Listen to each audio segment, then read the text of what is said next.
Guys, how you doing? Fernando again with another update. They released another Newswire today for the update that we're going to be getting on Tuesday the 26th. And this is going to be detailing all the improvements that we're going to be receiving that day. And I already skimmed through it. Some things are good, some things are not so good, depending on how you play the game. Let's go through it. Let's go through it and see what we think. Upcoming improvements to GTA Online experience coming as part of the Criminal Enterprises on July 26th. Along with a host of new gameplay additions, a fleet of new vehicles, and much more to come next week and in the weeks to follow, GTA Online, the Criminal Enterprises, will implement a significant number of overall experience improvements, including many requested by players via the GTA Online feedback website. Thanks in no small part to the vast resources of our community, we have a wide range of improvements and upgrades to the overall experience of GTA Online for all current platforms, including the latest generation of consoles. Business protections and upgrades. Starting July 26, players will be able to engage in business activities, including sell missions in private invite-only sessions. You'll be able to register as a VIP, CEO, MC President, and invite-only crew and friend sessions, allowing business owners to source and sell at their own pace or with their friends. Players on all platforms can easily find a new session by bringing up the pause menu, selecting online, and finding a new session. I really wish they would just add a way to just go into invite-only straight from the start, instead of having to go into a public session and then having to go into the pause menu to go into invite only. But all right. I mean, it's a small gripe. Players can also continue to sell their goods in public sessions, and those who do will receive an increased high demand bonus for their efforts. So maybe instead of 1%, maybe 2 or even up to 3%. I don't think they'll go higher than 3. I don't think they'll go 5. No way. But I think maybe 2 or 3 is more likely. I'm wondering also if in the invite-only levels you still get 1. I mean, if you could get a bunch of friends in there and still sell, will you be able to still get that 1% demand bonus? We'll find out. Vehicle customization enhancements and changes. In addition to the fleet of new vehicles set to arrive this July and across the summer and fall, we've made some changes to address a number of submissions from our gearheads, LS Car Meet members, automotive enthusiasts, and beyond, including all vehicles with access to the LS Car Meet will be able to equip with low grip tires, giving players even more customization options when modifying vehicles at the LS Car Meet. Okay. Vehicles will be delivered faster when requested from the mechanic. Yeah, I noticed that when you call the mechanic, the mechanic takes a while to deliver the car, so that's better. That's a good improvement. Players will no longer incur a charge for destroying another player's weaponized personal vehicle, avoiding penalties for those who return fire and successfully neutralize attackers. Good. That's a good improvement. It's always unfair when you're trying to defend yourself and you still incur that insurance penalty when you weren't the aggressor. The Avenger and the Mobile Operations Center Vehicle Workshop will accommodate any vehicle that can fit as opposed to only select vehicles, excluding the Oppressor Mark II, which is modified by its own workshop. Okay? A number of ownable properties will increase from 8 to 10. That's where we got the garage space from. Increasing the total garage space by 20. Legendary Motorsports and Southern San Andreas Super Auto websites will feature new filters and browsing shortcuts which can be tabbed using R1, L1, or LB, left bumper and right bumper on console. Plus, the effectiveness of the homing missiles of the Pagosa Oppressor Mark II has been reduced, and its countermeasures will have increased cooldowns and fewer uses. Meanwhile, the Sparrow helicopter will have chaff and flare countermeasures available when being fired and modified inside the Kasaka. That's nice. I mean, I'm glad it's good that the person getting that nerf. It's going to only be the missiles and the countermeasures. It's not going to really affect your grind. I mean, it's easy to lock on the missiles with the Mark II. Or it was way too easy. Now you just gotta line up your shots no more. And now with the Sparrow having its countermeasures, if you're doing something in public, you'll be defended at least, and it'll make your missile roll with enemy fire. As with all other areas of GTA Online, we will continue to monitor players' feedback on these changes and how it impacts the streets of Los Santos. Alright, general improvements. Whether assisting Franklin in the recovery of Dr. Dre's missing music, or partying in the music locker, visiting a Rubio's tropical haven, or simply wreaking havoc with friends across the city, players across Southern San Andreas can look forward to a slew of new, highly requested improvements arriving July 26, which are: when delivering security contracts back in the day, agencies will be able to enter via the helicopter or walk in through the entrance of the roof, rather than needing to enter through the front door. That's a good improvement, because every time you did a contract, you had to go exactly through the front door, even if you were on a helicopter. It was a little annoying. When managing an auto shop business, your auto shop staff will now be much more likely to successfully deliver customers' vehicle without issue. That was also very annoying, because you'd have these guys deliver the car and they'd smashed it up, losing you thousands of dollars. I wonder how they're going to improve that. I mean, it's probably still not going to be perfect. They're not going to do perfect deliveries, but I'm wondering how much of the damage they'll be able to do. I wish we could have just fired them and just do the deliveries ourselves. But let's see how much they improve. We'll find out on Tuesday. To make getting around certain locations easier, players will be able to jog inside the Diamond Casino Resort, the Music Locker, and the nightclubs. Oh, thank God. That's a really good improvement. Players will be able to purchase max ammo for all weapons at once in the interaction menu. Players will also have easier access to snacks and armor through a single input while in the weapon wheel. I knew it. I knew that was going to happen. I knew that when I heard that they wanted to make it easier to get snacks, I knew they were going to integrate it into the weapon wheel. Plus, if a player fails a quick restart to the mission, snacks will be restocked to whenever how many they had when they started the mission. Players will now be able to immediately hang up on the phone calls from several contacts when they're off for missions, rather than be forced to listen to the full call before they can hang up. I wonder if that's going to apply to Sasanta and Moody Man. You know, the horny couple. PC players will have the option to disable the in-game chat box via the settings menu. Okay? To reduce instances of griefing, the kill death statistic will no longer be affected by kills made in free mode. Going forward, this ratio will only be affected by kills scored in competitive gameplay. So that means that kill death ratio will only apply probably in adversary modes.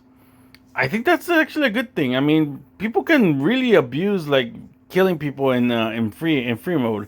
They could really abuse, like with the Mark II. Everybody would go around the Mark II and just like pump up their kill death ratio by just going around the Mark II and just killing random people left and right.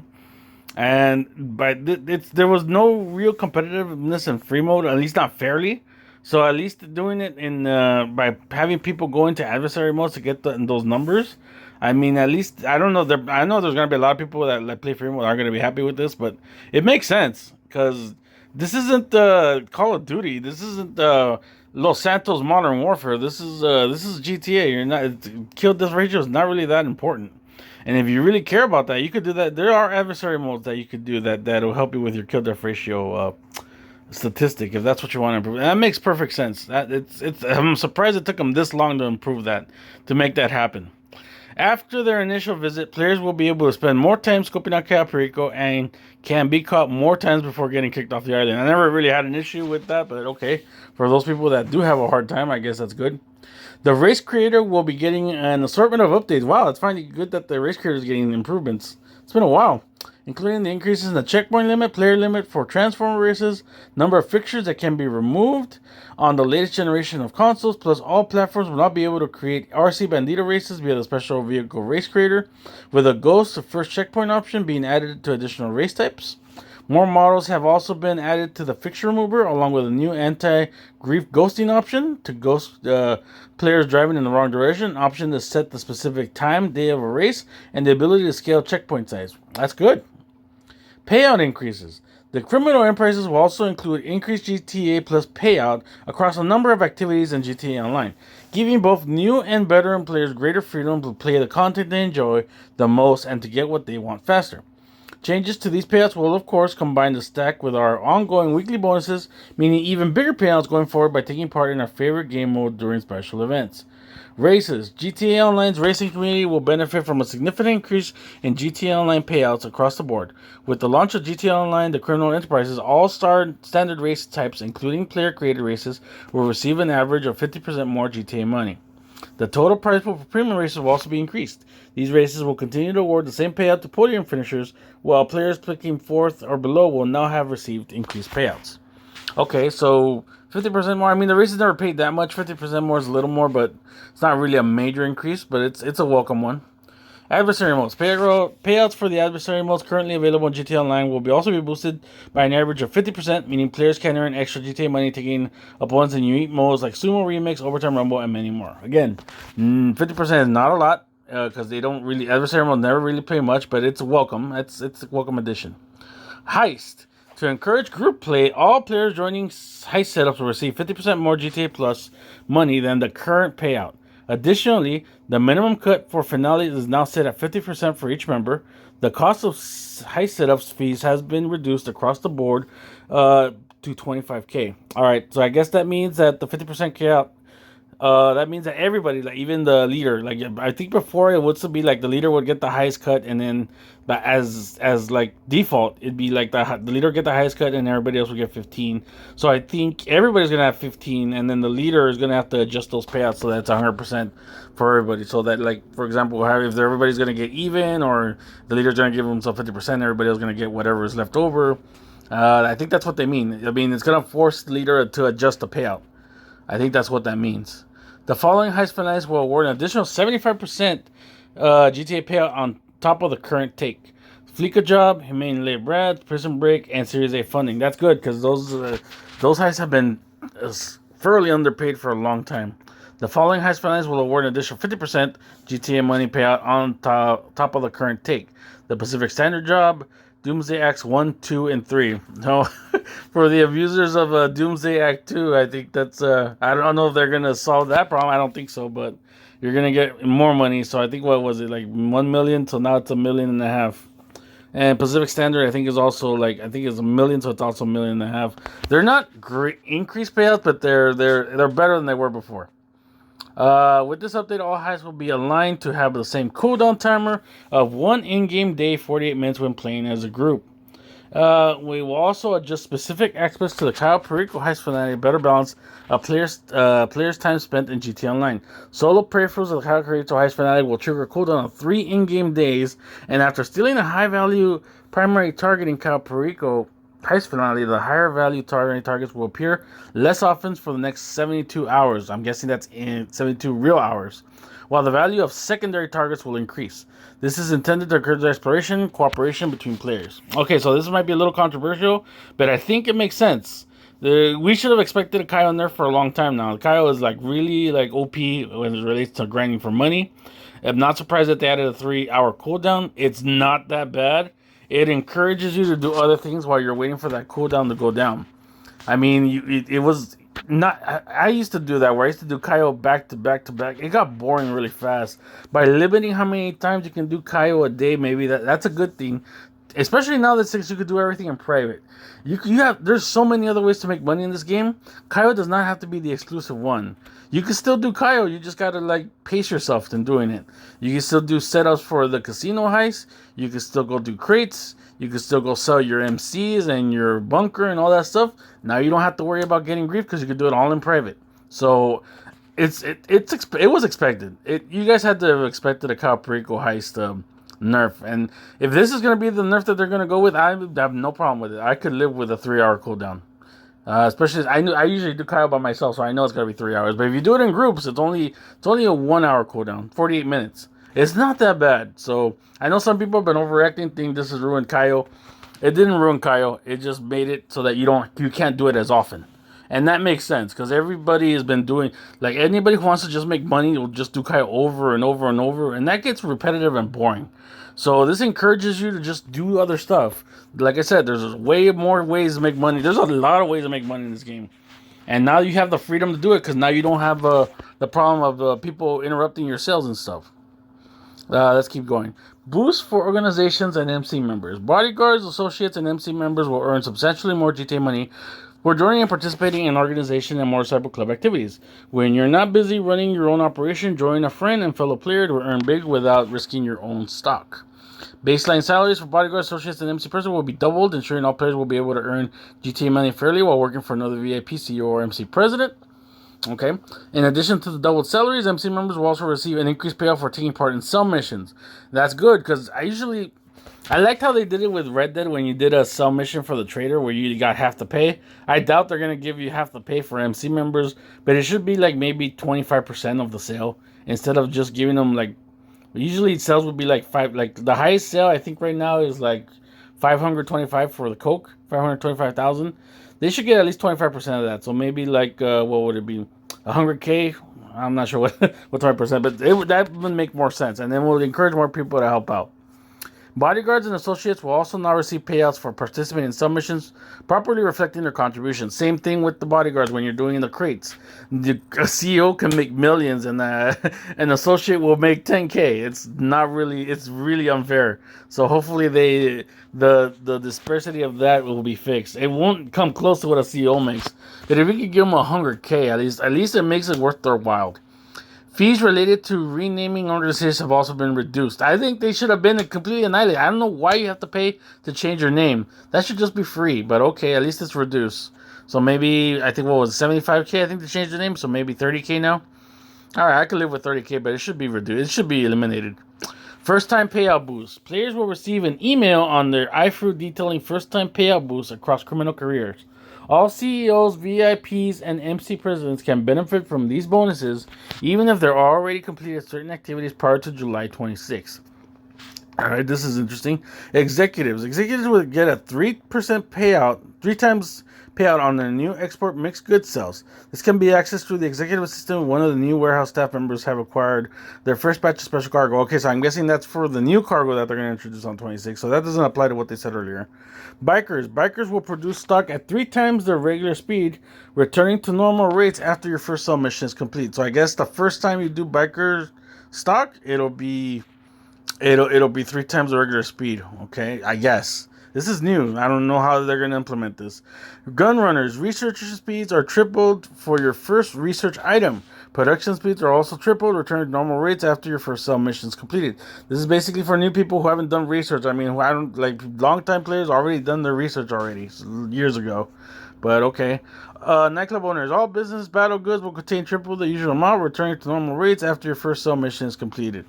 Your first sell mission for each of the businesses listed above will reward double the usual GTA payout. Okay, so the first time doing the sale after this is implemented, payouts are double. It's one time, so alright. Limited time payout boost for MC presidents, VIPs, and CEOs. Motorcycle club work, club challenges, clubhouse contracts, and member challenges will award double payouts for a limited time. VIP perk will also award double payouts for a limited time only. It doesn't say how long the limited time only is.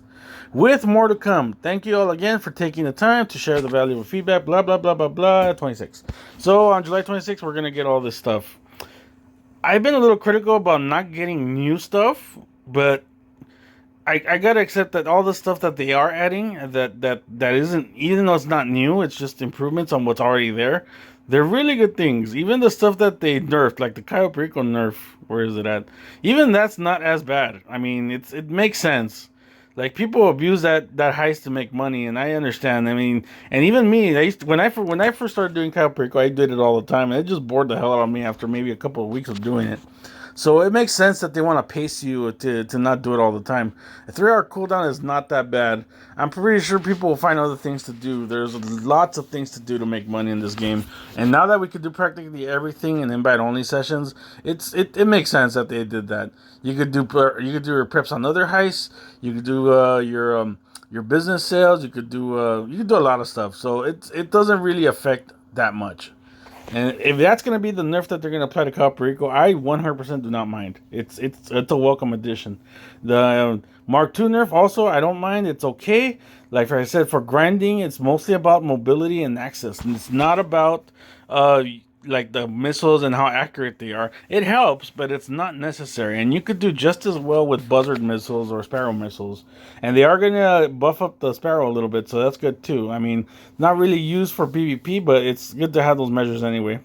So that's about it. I mean, it's not, like I said, I've been critical about not getting new stuff, but as long as they're fixing stuff, it's okay. I just really wish they would add, like, they would have a better set schedule of making updates, because this is fine for now, but let's say after the end of summer, like, we've been doing this nonstop, like, we've been selling in private for a while, we're gonna realize that this is stuff we've already been doing, like, for the last 9 years. Where's the new? And I'm afraid we're gonna get bored again. This game's gonna get boring again after the end of the summer. And then when's the next update? December? Christmas time? That's going to be, let's say we're talking about the end of August, September, October, November. We're going to be waiting 3.5 months for a new update. That's the one thing that concerns me about this company, that they don't frequently update their game. And now that Red Dead Online is dead, they really need to have a better focus on their GTA content. They don't have 11 studios and billions of dollars all invested in one game, which is GTA 6. They have to spread things around. And they, not only Rockstar, but they also have Take-Two Interactive, which is another major company that could lend them a hand if they need it. So there's really no excuse for them just to concentrate on GTA 6 and just not update this game as often as they can. I mean, Fortnite doesn't make as much money as GTA 5 does, but they get more updates than Rockstar updates this game. So that's pretty much all I gotta say. I'm really looking forward to the improvements. It'll be fun for a while. Like I said, I got two worries. The worry one is how long this is going to entertain us, how long this is going to keep our attention. And the other thing that I also noticed is, again, no mention of GTA Plus in this entire Newswire. That's the second Newswire in a row where they don't mention GTA Plus at all. It's going to get implemented somehow. Something is going to be in GTA Plus that's going to show up on the 26th that they're not telling us. And I'm just afraid that it's going to be something that's going to piss us off. So that's my other worry. We'll find out on the 26th. I'm afraid we're going to get blindsided. Hopefully it's not anything major. Hopefully it's just the vehicles, like the drift feed stuff. If they want to release the cars in GTA Plus first and then like have us go later, fine. I don't care. I can wait. I'm not giving them $6 a month. But if they start locking other stuff in there, then I'm going to be upset. But we'll find out what it is. We're going to all find out on the 26th because they're not telling us anything. Smartly so, because they don't want to kill the buzz for this update. Okay, guys, so thank you. Have a good one. Take care. This is the long ass video. Take care, guys. I'll see you next time. Have a good one.